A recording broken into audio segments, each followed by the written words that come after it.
झिलमिलिया चुमकी लगा पोनो तो कानी नौरा तोर झिलमिलिया चुमकी लगा पोनो तो कानी एक गुलाब फूल सुंदरी ननी रे न होला तोर कुछ कुचिया गोजरा लगा लहरी बेनी न होला तोर कुछ कुचिया गोजरा लगा लहरी बेनी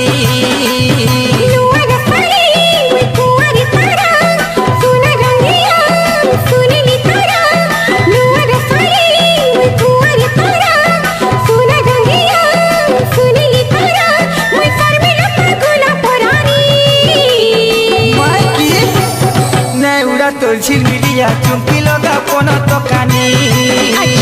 न होला तोर कुछ कुचिया गोजरा लगा लहरी बेनी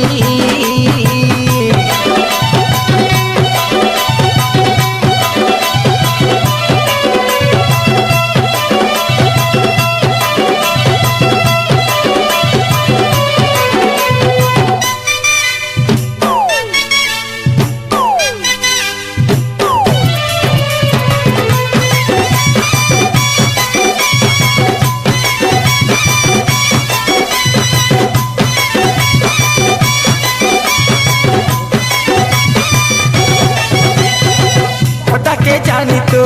आखिरी छोटा रे छोटा मारी मारी मुँह मोले का कुआरी पहला तो रही छे इटा रे मोहनी मीठा नौनी पी के छोले का